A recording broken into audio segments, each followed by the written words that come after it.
Hi there, Angus here from MimSafe. Today we're going to have a look at how to build the MimSafe Compact range of Variocages, which is suitable for hatchback or SUV style cars which have a drop down into the boot. So as you'll notice, on this model the door is raised, which allows the door to open from a lower position boot floor. So if you open the boot and there's a drop down into the boot floor space, this is the cage you might need. Also, if you have a car with a narrow boot, you can also use one of the MimSafe compact ranges because it has a lesser depth or lesser minimum depth than the original cages. This one here is a MimSafe compact large. We're going to be building today the extra large, but please know the assembly process is exactly the same for both models. Okay, so now we're going to have a look at how to assemble the compact Variocage. The first thing we need to do is take everything out of the box, unpackage it all, and get ready to assemble on a nice, soft, flat surface. The reason for this is we will need to change or make some changes to the depth of the cage while we begin the assembly process or while we're assembling the cage. And secondly, what we don't want to do is cause any friction underneath that could scratch the powder coat to give you a new cage. Alright? So the first step is to get the adjustment bolts positioned into the floor plan of the cage. Now what we need to do is just extend it slightly, because when we're travelling the cages, obviously everything's condensed to its minimum level. And what we need to do is just make sure that we can see this square hole coming through the running line. Okay, that's how we adjust the cage, or that's the depth range of adjustment. And with the bolts going inside, that's how we control the depth for use in the car. So what we need for this step are 2 bolts with the square cut head, 2 plastic washers, okay, and 2 plastic stoppers as well. And what we're going to do is get the bolt with the square cut head going through the outside, through the inside, coming through the out like that. Just make sure the square, you can see the square flush to the edge. Plastic washer goes over the top, and then the plastic stopper just screws in place. Now for this assembly process, we're going to leave it relatively loose. This is just so we're ready to make, when we need to make adjustments to the depth, it's nice and easy for us to do this, and we can tighten them along at the end. So just repeat that process on both sides, and then that's the adjustment bolts in the base. We're ready to move on to the next step. Okay, for the second step, what we're going to do is get the sidebars ready to be positioned together. So what we have is 2 sets of sidebars with thicker tubes and 2 sets of sidebars with thinner tubes. And what we need to do for this step is get the thinner sets of tubes, and what we're going to do is position a rubber stopper with the narrow side facing downwards onto the rubber tubes like this. Okay?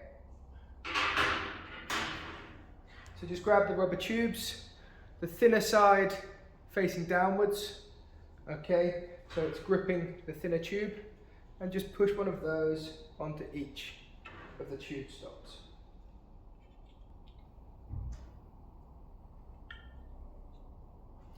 Once we have those on, what we're going to do is take the plastic stopper and push that down through the inside. Now the purpose of this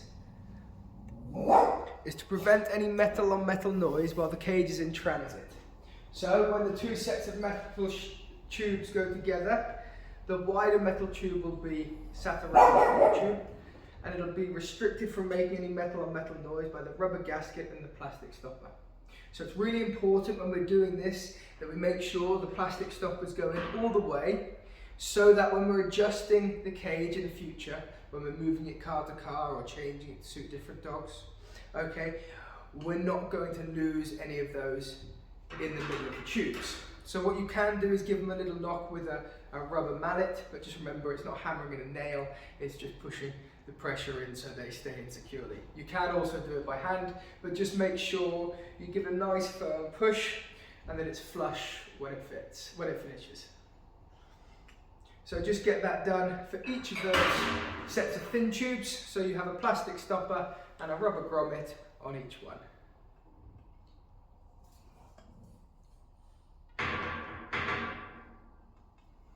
Perfect.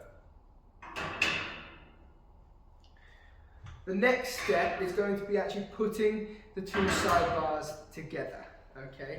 Now, with the compact, the front of the cage is a flatter degree of angle than the rear of the cage. This is to suit hatchback style and SUV style boot shapes. So we have the incline to match the seats at the back with a slightly flatter front. So what this means is we have to get the right pairs of sidebars matched up. And the easy way to achieve this is on one of the thin sets, you'll have a little star cut out. And on one of the thick sets, you will also have a little star cut out. What we need to do is match, so each set on one side with the little cutout square, one side without, and put them together. Now when we're looking at this, we can see the incline is greater on the back than it is the front, and this is to suit the style of the cage. So just make sure you've got that step right before moving on to the next step. For the next step, what we're going to do is get the sidebars positioned onto the base panel. What we need to do is find the sides with the cutout square or star on the sidebars, and then look for the matching side with the same marking on the base panel. This is to make sure that we get the sidebars onto the cage the right way round. So just take a second to double check. Then all we want to do is extend the sidebars so they're the same length. Okay, and we're just going to push through and push down. Really important, we just double check the alignment, make sure it's sat right in the rivet it's meant to be and not sat on the edge. And then just repeat the process on the other side.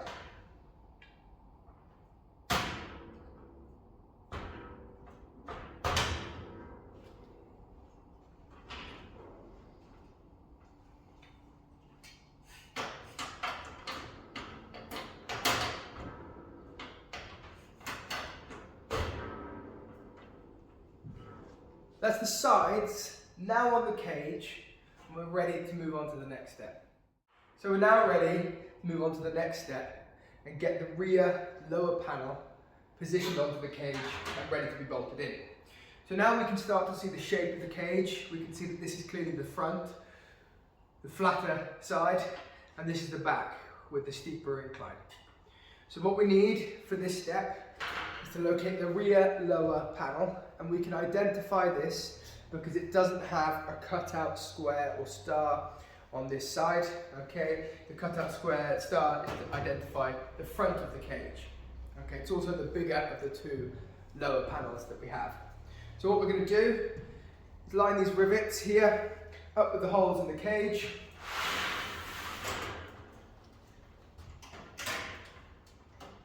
And just lift that up and into place, and we're ready to move on to the next step. For the next step, what we're going to do is get the rear lower back panel secured onto the cage. So what we need are two bolts, the black coloured bolts, and they're going to go up through the top two corners of the rear lower panel. Now with all the bolts going into the cage, it's really important that we make sure the bolt is square to the nut before we start tightening up. Okay, the reason for this is we don't want the thread to get crossed, so if you feel any resistance at all, just stop what you're doing, take the bolt out, try and reset the alignment, and it should go through nice and easily. Okay, so just get those two in position. One at the top up here, and then the other one exactly the same position on the other side.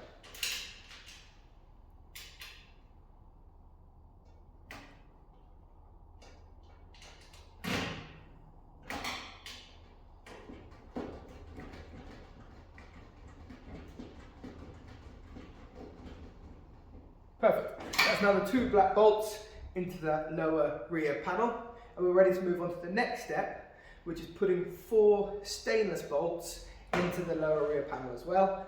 2 at the bottom corners and 2 up through the base. So for this, we need 4 stainless bolts, and exactly the same with the others. Just do it nice and carefully. Make sure you keep the bolt square, the bolt square to the nut before tightening it up, and don't force it if it gets stuck. Just undo it, reset the alignment, and try it again.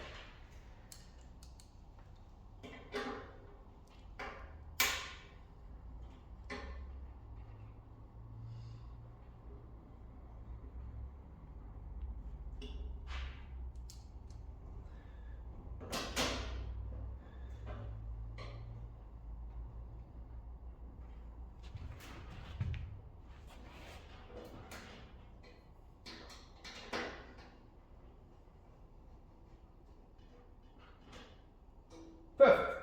So that's now the 2 black bolts and the 4 stainless bolts into the lower rear panel, and the lower rear panel is now secured onto the base, and we're ready to move on to the next step, getting the roof ready to go onto the cage.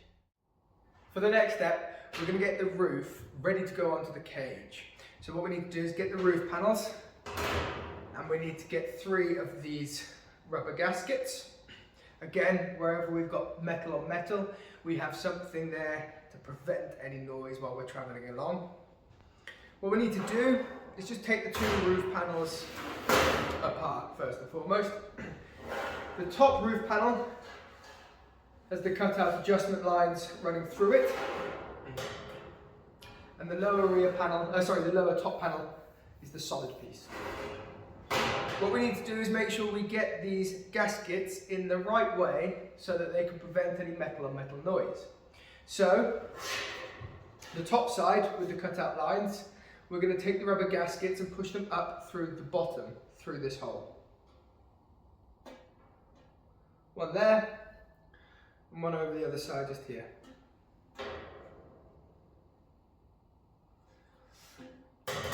Then for the lower piece, what we're going to do is push it up through the top.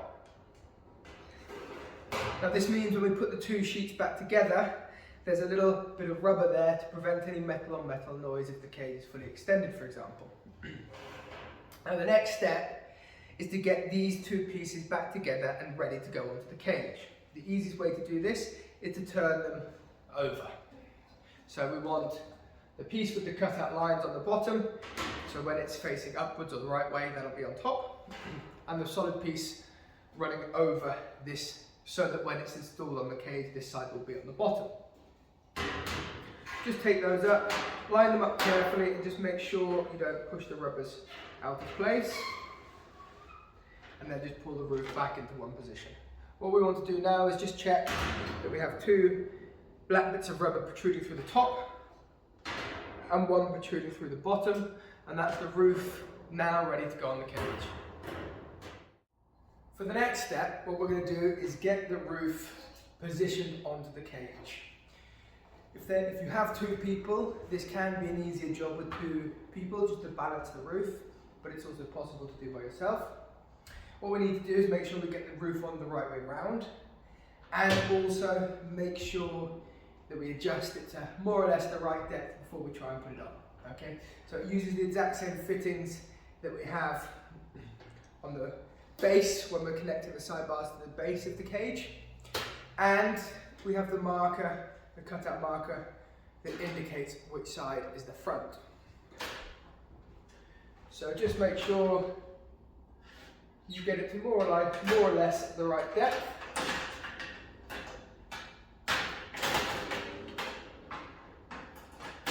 And then all we're going to do is push it down onto the side corners, exactly the same way as we did the sidebars onto the base, making sure they're not overlapping. So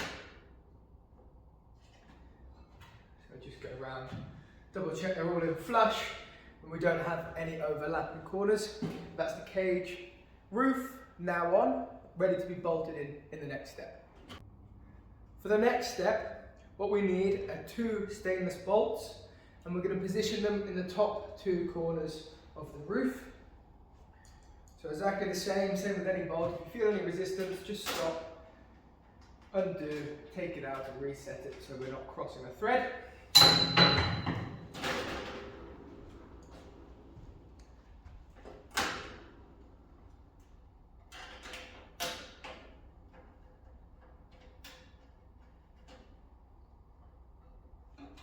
and that's the roof now secured to the top of the back of the cage. Now we've got the roof secured at the back, what we're going to do is get the adjustment bolts for changing the depth positioned up through the base of the roof. So what we need for this step are 2 bolts with a square cut head, 2 plastic washers and 2 plastic stoppers. And exactly the same as we did for the base panel in the first step, we're going to take the bolt with the square cut head and pass it up through the cutout hole of the roof. And we're going to take a plastic washer and pop it over, and then we're going to take a plastic stopper and screw it on.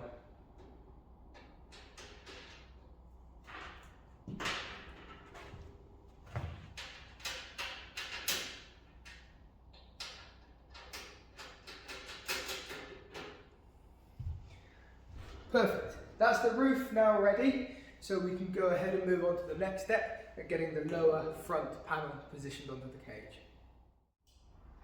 For the next step, what we're going to do is get the front lower panel. So exactly the same as the rear lower panel, what we're going to do is line these rivets up with the cutout holes and just lift it up into place.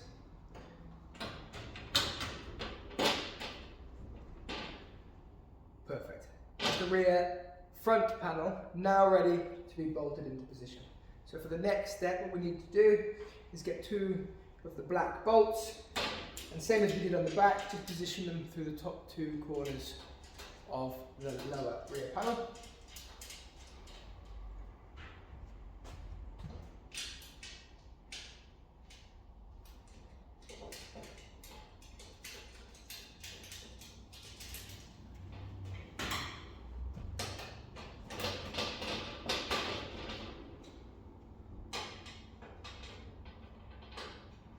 Perfect. Now the next step, same as we did on the back, is to get the 4 stainless bolts in through the lower rear panel, the lower front panel, sorry. So 4 stainless bolts, and just get them positioned into place.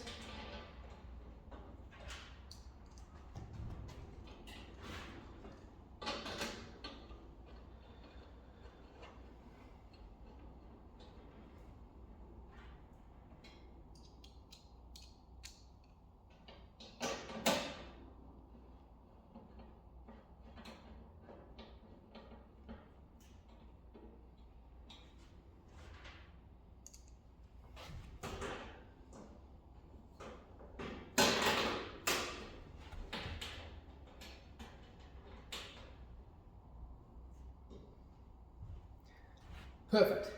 That's the front lower panel now secured into place, and we're ready to move on to the next step in getting the door positioned onto the cage. For the next step, getting the door onto the cage, what we need is the door panel. And when we look at the door panel, we can see this folded groove at the bottom. This is to situ this line of steel here. Okay, so be careful when we're putting the door onto the cage that we're doing it in the right position.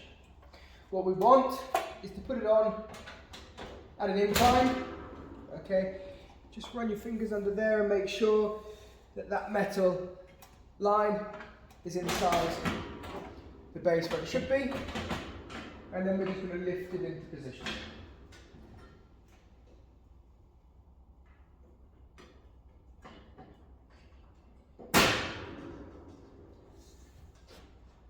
That's the door ready in position, ready to be bolted in. So now we've got the door on the cage. The next step is to get 8 stainless bolts and get ready to bolt the door onto the cage. The bolts go 2 through the bottom corners, 2 through the top corners, 2 through the roof, and then 2 through the inside of the door. So what we're going to do is get those bolts into position. Just remember, exactly the same with any other bolts. If you feel any resistance at all, just stop, take it out, reset the alignment. Don't force it through.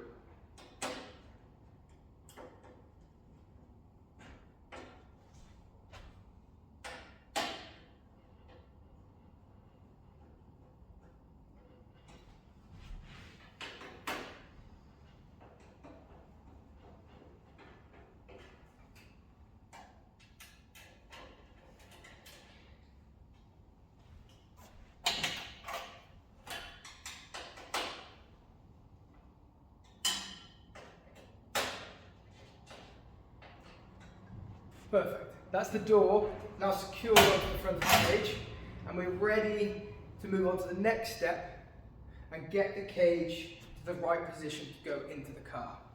So what we want to do is just double check that we haven't over tightened the adjustment bolts, because it'll make adjusting the depth more difficult.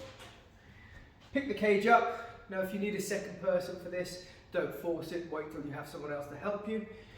Otherwise, pick the cage up and take it out to the car and just pop it into the boot space. Now when we're adjusting the depth of the cage, initially in the boot of the car, what we need to do is remember not to overextend it and shut the boot, okay, because this could obviously cause damage to the glass fronted roof of the car. To adjust the depth, again, this can be easier with two people, but it can be done independently. If you have a second person to help, just put your hands on either side of the cage and get the other person to help on the other side, and then just apply even pressure to pull the cage out to the depth that you want it. If you're by yourself, what you can do is just reach inside the cage and just use your two arms to pull and push the cage away. Now, when we're checking for the size of the boot, obviously before we go and shut the boot, just make sure that it's not protruding too far and there's no risk of breaking the glass. But once we've got it to the right size for the boot, but also for your dog, then what we want to do is take it back out, bring it back inside, and we're going to get the adjustment bolts tightened. Now we know that the cage is in the right position for the car or for our dog. Now just one point that's worth reminding people is you don't always need to utilise the maximum depth that the cage has to offer. What we want is the cage to fit the dog securely while they have enough room to turn around and lie down. We don't need to give them too much excess space, because should there ever be an accident, the more space there is, the more movement potential there is inside the cage. Now we've got the cage set to the right depth for the car and all four of the adjustment bolts tightened. The last thing we need to do is just position the rubber stoppers over the outer thicker tubes. This is to prevent any metal on metal noise while we're driving along. So just grab them, pull them tight, make sure it goes over the end of each of the thicker sector tubes, and just make sure that's done on both sides, so that on each of the thicker tubes, one of the black rubber surrounds is over the edge. Okay, and that's going to stop any noise while we're driving along. The next step is to get the escape hatch and get it ready to go onto the cage. So what we need is to get the escape hatch, and we need two of the black rubber stoppers, and we're going to position them through the two holes on the side. Again, this is just to stop any metal on metal noise while we're driving along. So just take the black stopper, push it through,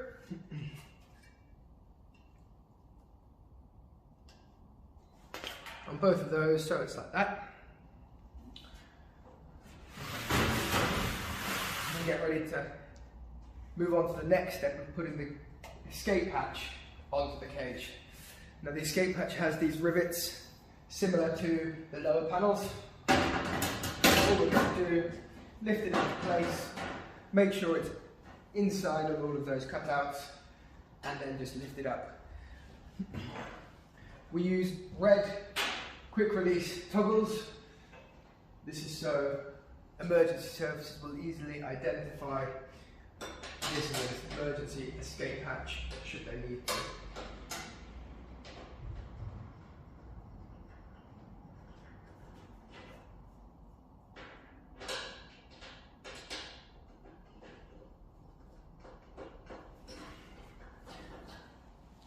Perfect.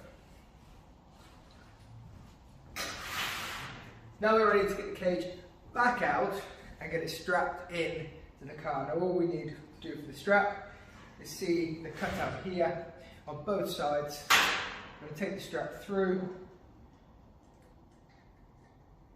making sure it goes through both sides like that, so it's not putting too much pressure on the metal, and then that just straps to the load bearing loop of the car. If you want to watch a video on how to strap the cage into the car, then click the link below. Other than that, I hope you enjoy your new cage. Thanks a lot.